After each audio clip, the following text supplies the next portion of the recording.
Hello and welcome to another episode of the Lions Den as we record here from Randall Ford on Rogers Avenue in Fort Smith. Joined today, Jocelyn Pomplin here, joined today by men's basketball coach Sam Gibson, women's basketball coach Ryan McAdams. Before we get into things from last week, a little recap of the weekend. Tennis opened their conference season against Ouachita Baptist at home. Unfortunately, took a 5-2 loss, but we opened MIAA and GAC play at the Hangout Fort Smith. They'll be in action again in a couple weeks. Baseball earned a sweep at Southeastern Oklahoma, and they'll be home again this weekend, 4 straight weekends. So, guys, it's homecoming week as well this week. It is. So a lot going on campus.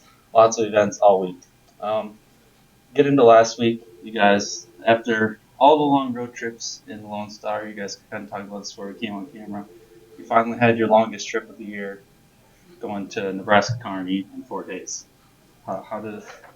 Said you felt kind of sore. It was long. It was a long trip, Justin. The kids were ready to be off the bus and ready to be home in our friendly confines of the Stub this next couple weeks, and so we're happy to be back. Tough road trip for us. Kearney's playing really, really well.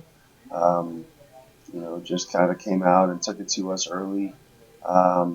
We got to find a way to get ourselves out from under a slow start. Down 9-0 on Thursday again, and then Saturday at Fort Hays, they're just firing on all cylinders right now. Really good team, really good coaching, really good players. So we were up against two really stiff challenges this week and didn't do well. Got to figure out a way to bounce back. Like I say, the next 2 weeks at home, 4 home games in a row are going to be really critical to our playoff seeding and our position in the MIAA tournament. So really excited about what's in front of us. I said two tough games on the road. You had slow starts in those. How do you keep your team motivated?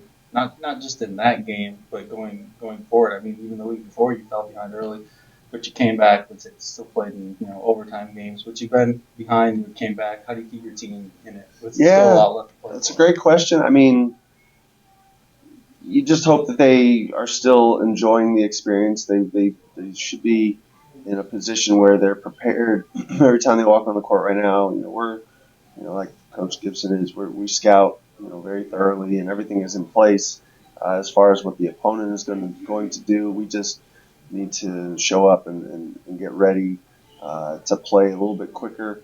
The motivational tactics aren't really all that special. You just challenge them to play and put their best foot forward every night. As far as the postseason seedings and what we're playing for, this is what every coach and player should, does dream of at the college level. So I don't feel like I have to motivate them too much to play hard. It's just a matter of figuring out the best way to start quicker and put ourselves in better position. Your team's obviously with the 4 road games. Your team's been through a lot of adversity these last couple of weeks. But the last time we went through, a little stretch like this, we bounced back and won 5 games in a row. Mm-hmm. And like you said, we get 4 home games coming up, so that should help. Play a little factor. You've got a really good home record this year. Yeah, the confidence is important, and we didn't shoot the ball terribly well.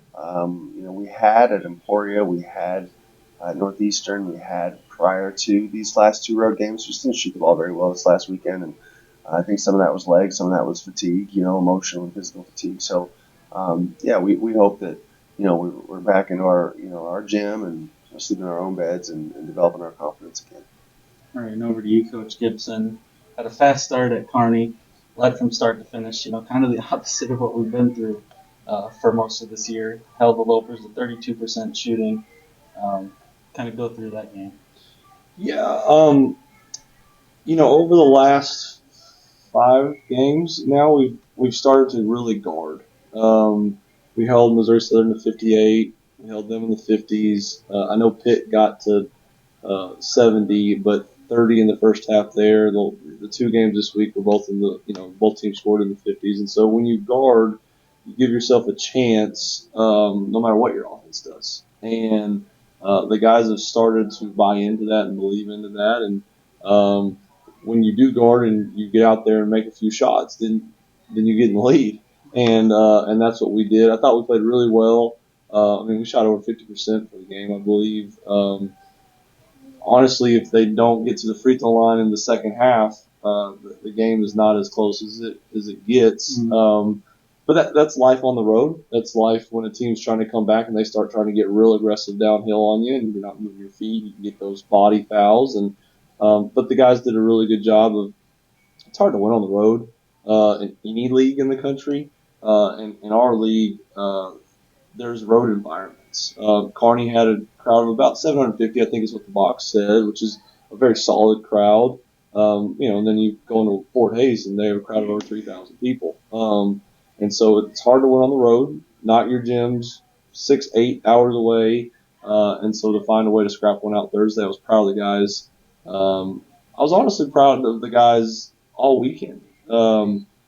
We dug ourselves a hole like we typically do, Justin, since you wanted to bring it up on Saturday. But there's not been too many teams that have beat Fort Hays at Fort Hays over the last 5 or 6 years. That team's averaging 23 wins a year over the last 3 or 4 years. And as I kind of told them, our team on our quick prep on Friday, like people say that Joe Burrow and Lamar Jackson and Josh Allen kind of live in this Mahomes era for football. I said, Fort Hays feels like they lived in the Northwest Missouri because they've been really good, but no one talks about them like they probably should because Northwest Missouri's won 4 national championships. So you kind of get lost in the fray, and they've kind of been team beat. And, to have the game right where we wanted it with about 6 minutes to play, just didn't quite get over the hump. But I was proud of just how hard you have to play to have a chance versus those guys because those guys want to put you in a steel cage match. I mean, that's what they want to do, and you got to be willing to get down and play that game with them because it's not going to change at their place. On the road, you might get them out of that a little bit, and our guys did. And so, all in all, I was proud of the direction we took this weekend, and as Coach said, now we have 4 home games that we really need to take advantage of down the stretch. And so you kind of took some of my notes on me. Well, I read it before the deal. Yeah. Justin, we have a talent for that, actually. Yeah. You held 3 of your last 4 opponents under 60 points. And then, like I said, the Fort Hays game, a grinder, 2 very different styles of play. Yeah, we would like to get up and down. We want to play fast, and Kearney will do that with you. They'll get up and down with you. But Fort Hays just isn't. I mean, they're playing. I think I read. They had a 41-31 game the other week. Yeah, well, and I think I read on their website when they were doing one of their games last week that they're giving up, which I knew how many they're giving up 58 points a game, and I think that leads the country. I heard that on the broadcast. And so you can want to do certain things versus them offensively, but at the end of the day, they're going to just screech you to a halt. Are you going to be willing to try to do the same with them? And we were in the second half. First half, we just, gave about a 6 or 7 minute deal where we kind of lost contact, but then quickly, responded in the second half. And it was a 1-point game with 6 minutes to go. And I want to say we had a 3 to go up 2. We missed. They go down and make a basket. We come down, turn the ball over, and they score again, and it goes from 1 to 5. And in a game where you're playing in the 50s, 5 is like 10. Right. And so that's kind of where we lost contact a little bit, and then just couldn't, kept cutting it to 4, kept cutting it to 4, but couldn't really get the game exactly where we wanted pressure-wise, where it was a one-possession game down the stretch. And, again, they returned an all-elite player who showed up in the second half, and they're tough, and it's physical, and it's hard to win on the road, and great road environment. And so I had no problems after the game talking to my team, and that's not always been the case. And as long as we will stay on the current trajectory, I feel like we can do something down the stretch right here. I say, and with that, the first KPI standings come out today, and now it's not necessarily, where you're at in the standings, because if you play, it's an unbalanced schedule in the MIAA, so if you play one of the top teams twice, your KPI is going to be a little higher than playing, say, a bottom team twice. So what are your goals kind of for these last 6 games? Because you don't know where you're going to be in the standings because the KPI kind of moves things around, doesn't necessarily go off record. What's the goal for these last 6 games? Win. We are going to do everything we can day by day to put our team in position to win the basketball game. I think, what Coach Gibbs said a couple of weeks ago, or I think it was a couple of weeks ago now, just how diligent we have to be day by day with each next opponent, right? And so There's really no looking ahead. There's no standings watching going on. Early on, you have some regional rankings coming out and things like that I think sometimes can distract people from just, the task at hand. And I'm not saying that we got off course, but, we're in the teeth of the league right now. It's not easy to play two of the top, 3 or 4 teams in our conference on the road. 4 teams the last 4 games. Yeah, and so I think we're battle tested. And not only that, you mentioned just some of the stuff off the floor the last 2 weeks. Our kids have been through a lot, and they're more resilient. Their generation is more resilient than my generation. They're just more resilient generally. The kids are. I couldn't be more proud of how they handled themselves on and off the floor the last 2 weeks. The 2 overtime games 2 weeks ago on our home floor, one of them against Pitt State, are gonna eat at me depending on where we do land at the end of the year. But for the sake of the next 4, specifically the next 4 at home, we finish on the road at UCO and Rogers, and those will take care of themselves when we get there. But the 4 at home, we need to win 3 of these at least. But again, game by game, we are trying to just keep things simple, keep things focused, day-by-day approach. And then I said earlier, you win when you're confident. And our kids, I think, we got checked a little bit this last week. And so it's my job as the coach of the program to put my kids in the best position over the next 3 practices to regain some of the confidence that we may have lost, or remind them why they're good basketball players and why we're a good team, and prepare ourselves to battle on Thursday. But yeah, not a whole lot changes with our approach. It's just a different opponent standing in front of us, and we'll be ready. We'll be ready on Thursday. Yeah, to echo on that, it is just game by game. If you start looking out too far in advance, you lose focus on the thing that matters, and that's the next day's today. Today matters more than tomorrow right now for us. I have scanned the standings. I know our guys have as well. And I've never been in a league where there's a KPI, so I'll be very interested just to see kind of what they look like after they come out today or tomorrow, whenever you said they come out. And just because on our side, and we all get so locked in on our own stuff, the top half outside of Washburn is the South, which is what we played a lot. And so I don't know if that will inflate our number, deflate our number. At the end of the day, we have to go win games. It doesn't matter. Right. So,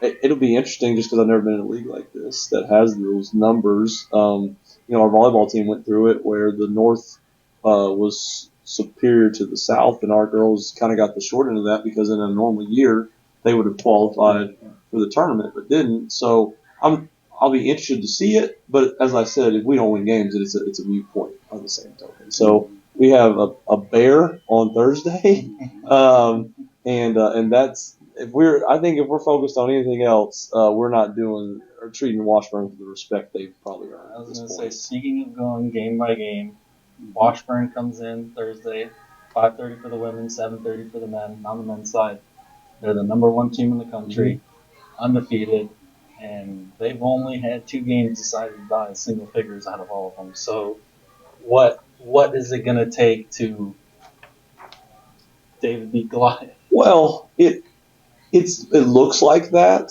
but I would tell you, being in these games before, and fortunately, I've been a part of a team that's beat Michigan State in the first round of an NCAA tournament when we were a 15th seed, and I've been on teams that have beat Tennessee and beat UCLA by 20 at UCLA and things like that, where you appear to be, an inferior opponent.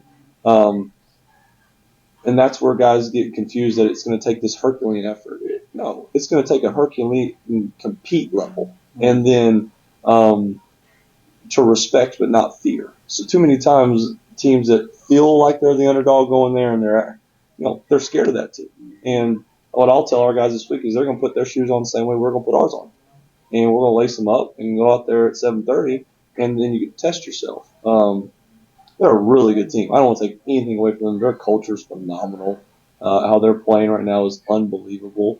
But if you don't have any belief walking in the game, I don't know why you play it. So we just got to go and go through our process and compete our tail off and see where the chips lay on Thursday evening.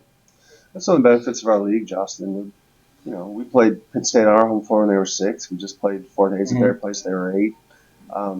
He's playing the number 1 team in the country in 3 days.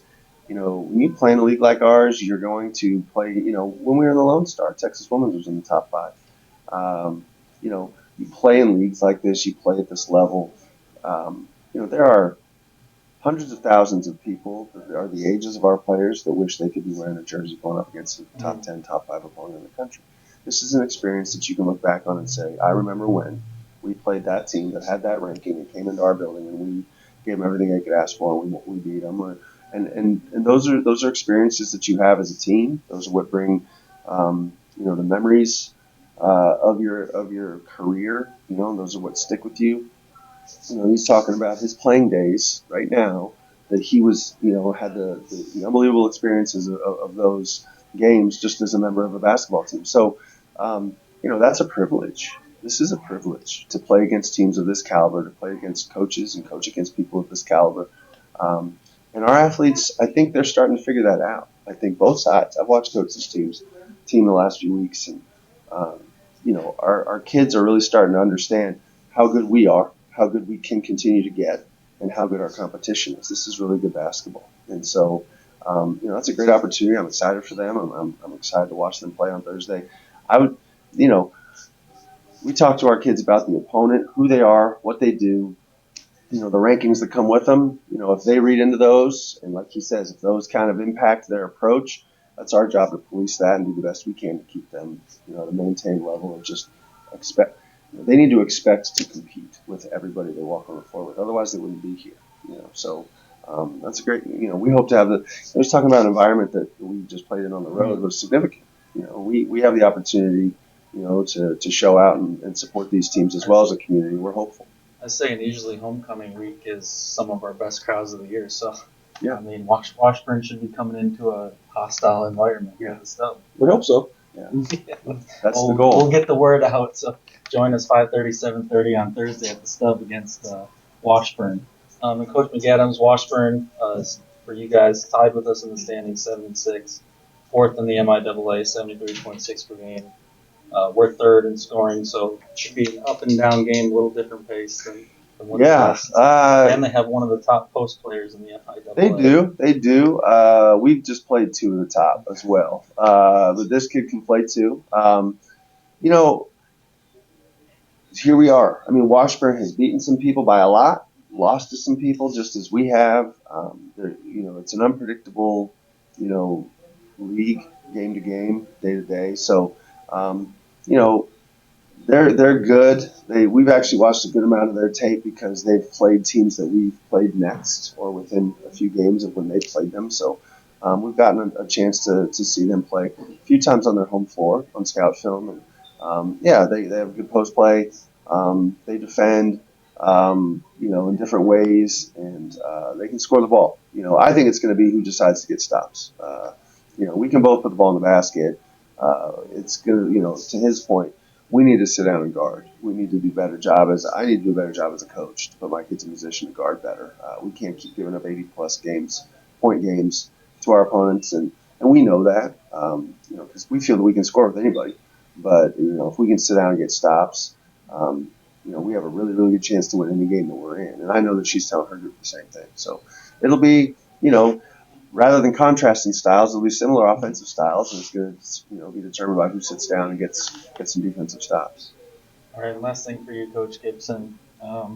Isaiah Lewis, I feel like he's been playing some of the better basketball lately. He played with you at Western, came here. Kobe Campbell returned from injury. He scored double figures in 3 of the 6 games he's played in.